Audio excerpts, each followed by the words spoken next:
This episode is dedicated to the memory of American astronaut Scott Carpenter, 1925 through 2013.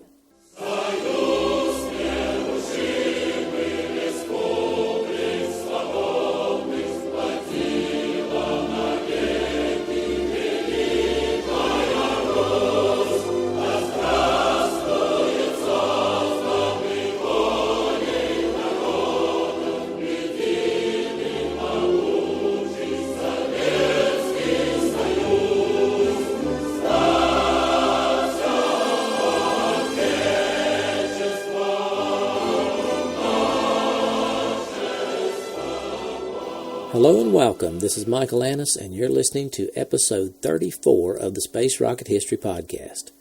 And now, Group Flight, Vostok 3 and 4. After the successful flight of German Titov in August of 1961, Chief Designer Korolev concentrated his department on getting the military spy satellite version of Vostok, which was called Zenit, to work. Most observers expected the next Soviet manned spaceflight to be flown soon after Titov's Vostok 2, but that was not the case. However, also in 1961, Korolev began pushing for a 3-day spaceflight as a follow-up to Vostok 2. Unfortunately, the mission was opposed by the head of cosmonaut training, Nikolai Kamanin, and the astronauts themselves, who were concerned about unforeseen health effects that might result from extending space flights too quickly.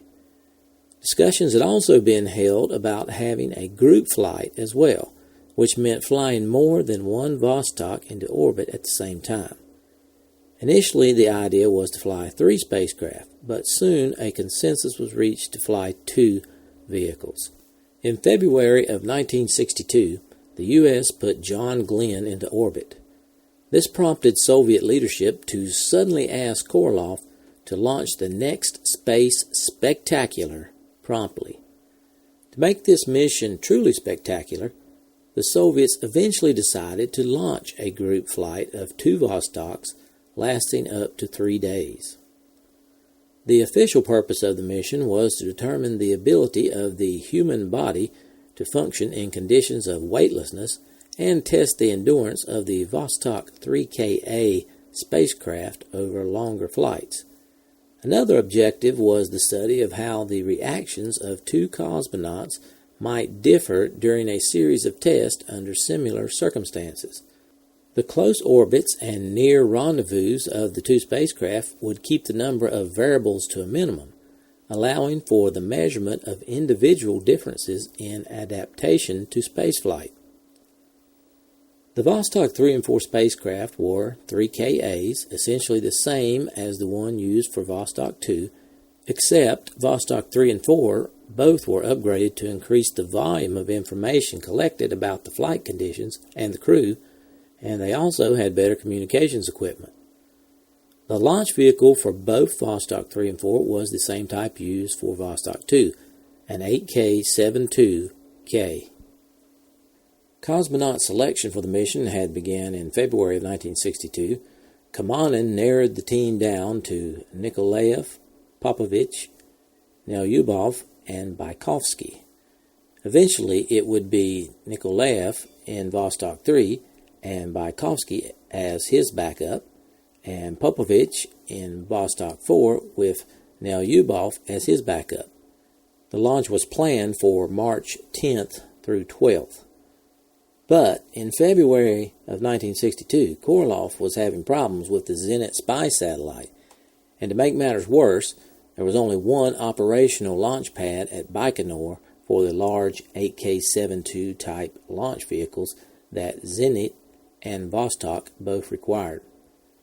Problems with the Zenit continued into March. This pushed the manned mission to the end of March or the beginning of April. In the meantime, Korolev asked his radio electronics expert, Boris Chertov, to ensure reliable communications between the 2 spacecraft and the capability of ground control to monitor these contacts. Chertok and his colleagues started intense training involving radio engineers, antenna specialists, and communications personnel. In April, a launch of a Vostok 8K-7-2 had a third-stage failure. This put doubt in everyone's mind that the rocket was ready. But on April 26, the first Zenit 2 spy satellite, announced as Cosmos 4, reached orbit successfully. Another launch of the Zenit spacecraft was planned for around May 5th through the 10th. The manned mission date slipped again to May 20th through the 30th. Then the second Zenit launch ended with a first-stage failure and a fiery crash of the entire vehicle just 300 meters from the launch pad. Even worse, one of the strap-on boosters of the rocket fell off while still on the pad, and its fire caused considerable damage to the facility. The manned mission had to be delayed until the end of July at the earliest. By the beginning of July, Vladimir Barman, the head of Launch Systems Development, announced that all the repairs to the launch complex would be completed by August 1st. On July 16th, Leonid Smirnov called a meeting of the Military-Industrial Commission to review the dual manned space flight. At that meeting, a presentation was made about the radiation levels in the upper atmosphere after a U.S. high-altitude nuclear test, Operation Starfish. The Soviets believed that the radiation levels would fall back to normal within 5 to 10 days, so this delayed the launch to somewhere between August 5th and August 10th. And now some of the additional training and duties the cosmonauts had for this mission. German Titov had suffered space sickness during his record-breaking one-day mission aboard Vostok 2. This condition was unknown at the time, leading Soviet scientists to devote efforts to study the effect of spaceflight on the human body. Training for this mission was expanded to condition cosmonauts against space sickness. Informed by Titov's experience in Vostok 2, Korolev and Popovich thoroughly rehearsed their spacecraft maneuvers and other planned activities in simulator. Korolev's engineers also asked the pilots to observe each other's ships and free-flying upper stages of their launch vehicles. Moreover, they assigned Korolev on board Vostok 3 to watch the launch of the second spacecraft, Vostok 4, a day later. A first proposed for both pilots on Vostok 3 and 4 would be an attempt to unbuckle their seat belts and fly weightless in the cabin. Neither Titov or Gagarin had had that opportunity, and the Mercury astronauts simply did not have enough room. On July 27th, several cosmonauts tried the procedure in simulated weightlessness on board a Tu-104 aircraft. Both cosmonauts were also assigned to conduct a series of Earth observation sessions, which were planned based on the experience accumulated during the Vostok 2 mission a year earlier. Korolev was assigned to photograph the Earth's surface, while Popovich was to focus on the horizon and the terminator line. In addition, both vehicles had movie cameras intended to document the pilots during the flight. And now the final days before launch. On the insistence of Korolev, on July 28th, another Zenit 2 spy satellite blasted off with the main goal of certifying the safe operation of the Vostok rocket and retesting some of the systems on the manned spacecraft. With the Zenit safely in orbit under the official name of Cosmos 7, the State Commission convened on July 30th and set the manned launches for August 9th and 10th. 3 days later, numerous specialists, officials, and cosmonauts started arriving at Baikonur. Korolev and Popovich flew in on 2 separate passenger planes on August 2nd, accompanied by numerous Air Force and Training Center specialists. Korolev and his top engineers arrived a day later. By that time, the spacecraft for Vostok 3 had already passed final test, but the capsule for Vostok 4 still needed some work that could delay the launch by 1 or 2 days. On August 4th, both Vostok pilots tried on their flight suits. They also attached their parachute system and then sat inside their spacecraft, where they tested on-board recording and communications gear. They were instructed on how to observe their upper stages and each other's ships. On August 5th, engineers made a third attempt to complete testing of the Vostok 4 spacecraft, while top specialists gave cosmonauts more training with parachute, radio, and landing systems. On the evening of August 6th, Korolev chaired a technical meeting which confirmed that both spacecrafts and their rockets were ready for launch on August 10th and August 11th. On the afternoon of August 7th, Korolev made another test suiting up and sat in his ejection seat, also practicing unbuckling and buckling up again. The State Commission overseeing the launch convened at 7 p.m. and formally announced the crew. Korolev would be pilot of Vostok 3 and Popovich would launch on board Vostok 4. On August 8th, engineers continued their frantic work to prepare Vostok 4's capsule. Korolev rescheduled the Vostok 3 launch to August 11th. Given the very tight schedule of the two launches from the same pad, the launch vehicle with Vostok 3 was scheduled for rollout from the assembly building around 1900 in the evening of August 9th, instead of the traditional morning time. However, shortly before the move, an uncertified fastener was discovered in a backup ejection seat. That fastener was earlier supposed to be replaced with a large piece on both flight and backup seats. While the seat for Vostok 4 was still in processing, the seat for Vostok 3 was already on board and had to be carefully taken out of the vehicle for checks. Finally, at 2100, Vostok 3 rolled to the launch pad. On August 10th, at 13:15, Korolev and Bykovsky came to the launch pad and had a formal meeting with the launch personnel. Korolev and Bykovsky, accompanied by Korolev, then rode an elevator to the top of the rocket, and Korolev sat for half an hour inside the spacecraft as Korolev was giving him updates on the latest changes to the equipment. At 1400, Korolev and Popovich went to have their medical test. At 1700, the cosmonauts were instructed on various contingencies during the flight. During the evening of August 10th, rumors started among journalists in Moscow that a space spectacular was imminent. Soviet journalists have been told to watch the radio news closely in the days to follow. A much longer flight than that of Vostok 2 was one possibility mentioned, but also the launch of 2 cosmonauts was mentioned. On the morning of August 11th, 1962, Korolev and Bykovsky left their small cottage at Site 2 and went to the assembly building for suiting up. A bus then delivered them to the launch pad, and Korolev climbed into the Vostok 3 spacecraft. The launch took place as scheduled at 8:30 Universal Time, and the spacecraft was placed in a low Earth orbit 8 minutes later. The orbital perigee was 166 kilometers, and the apogee was 218 kilometers, with a period of 88.5 minutes. Korolev tried but failed to catch a glimpse of the rocket's upper stage flying away. During his 4th orbit, Korolev had a telephone conversation with Premier Khrushchev, but by his own admission, heard only half of it due to the very loud noise in the radio system. The problem was repaired by the end of the first day in orbit.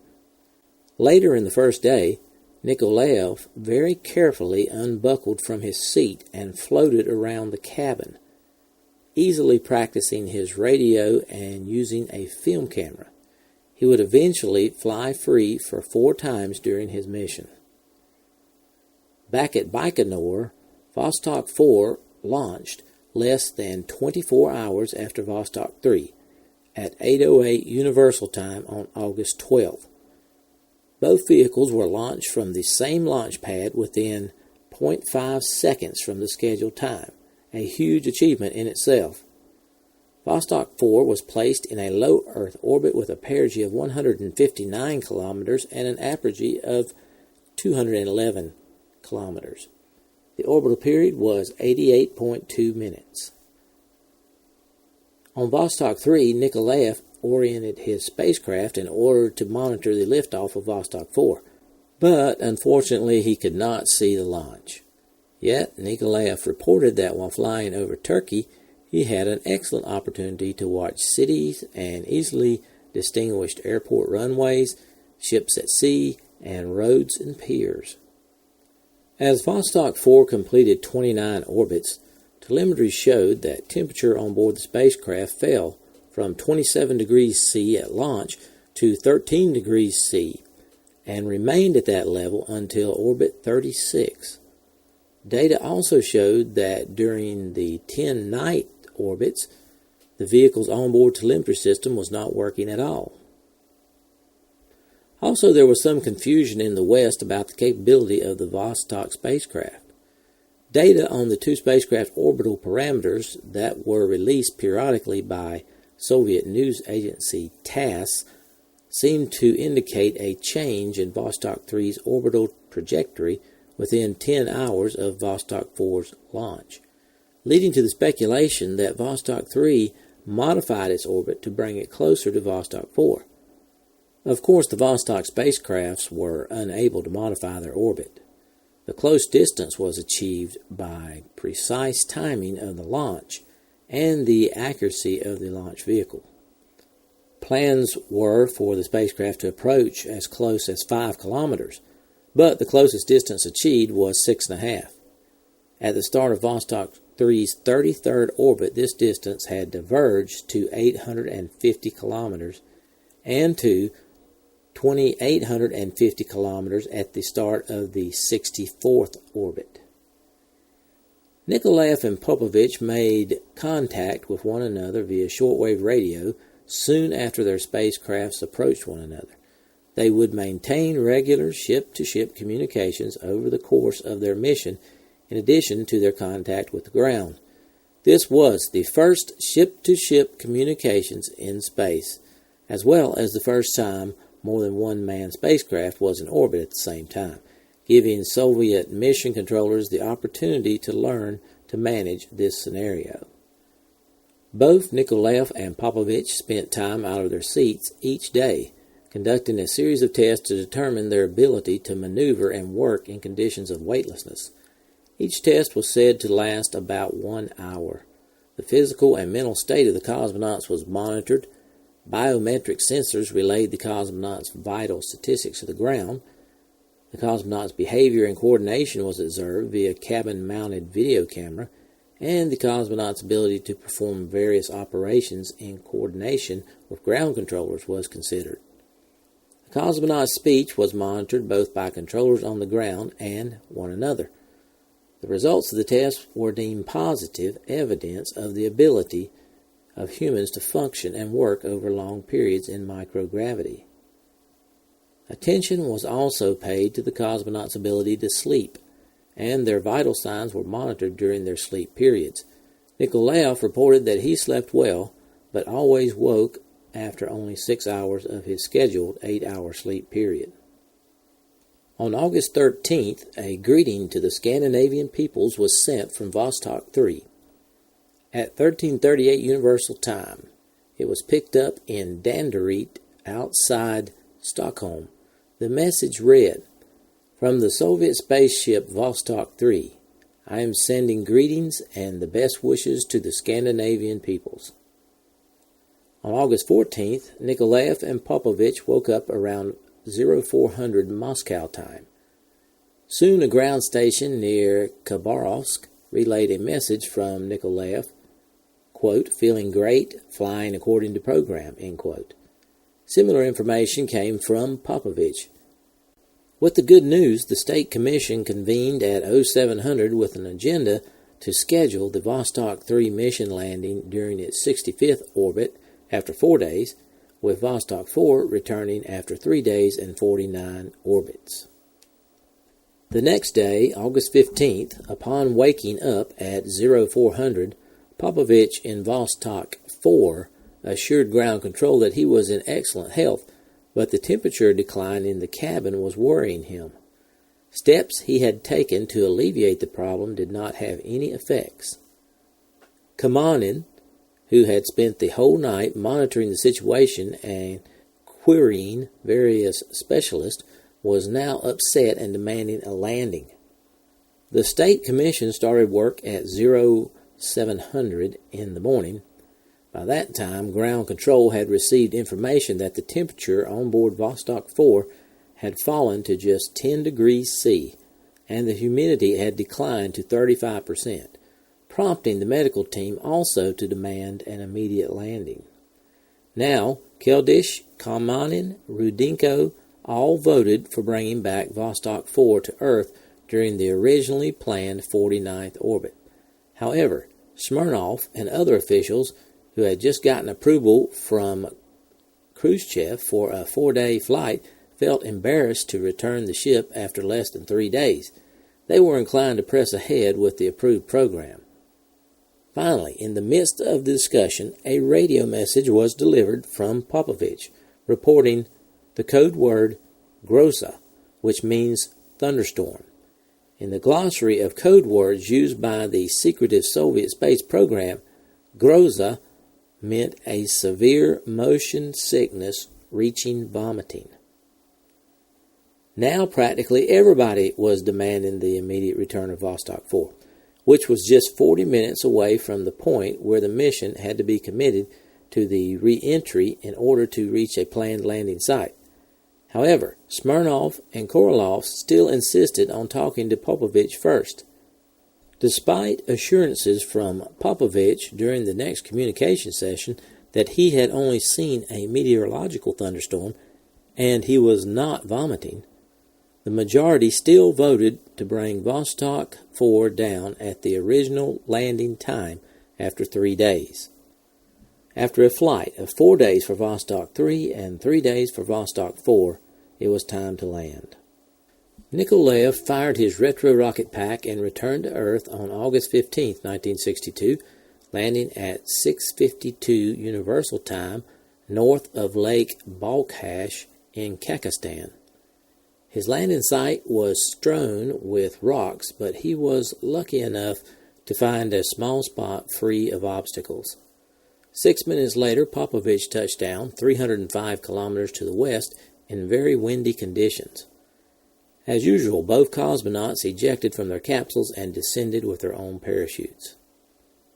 At 0741 Universal Time, Radio Moscow announced that an important message would soon be broadcast.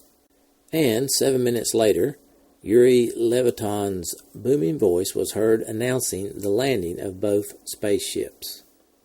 Here's the U.S. newsreel on the flights. The Russians chalk up another victory in the space race as they put 2 manned spacecraft into orbit within 24 hours of each other. Colonel Pavel Popovich and Major Andrei Nikolaev follow in the footsteps of 2 other Russian astronauts, Titov and Gagarin, and thus give the Soviets 4 manned orbital flights against 2 for the United States. Within 72 hours, the first man aloft traveled more than 1 million miles, 4 times the distance to the moon, a distance it would take a jet airliner 2.5 months to fly.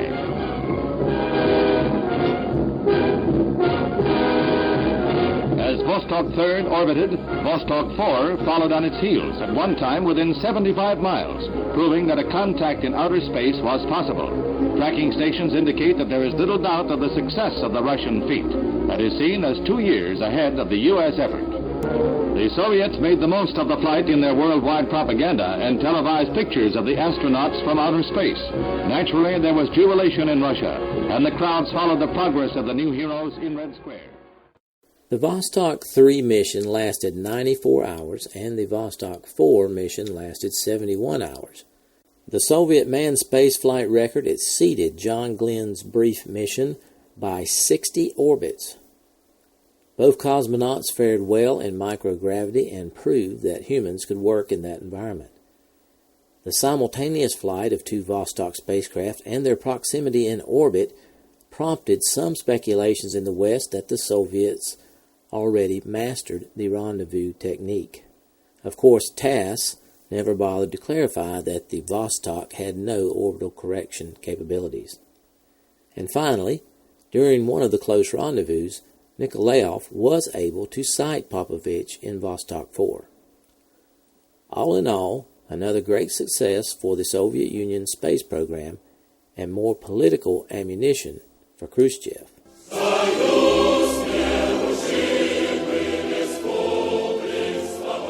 Thanks for listening to this archive episode of the Space Rocket History Podcast. If you are financially able, please support the podcast by going to the homepage, spacerockethistory.com, and clicking on the orange Donate button or the Patreon link. Thanks.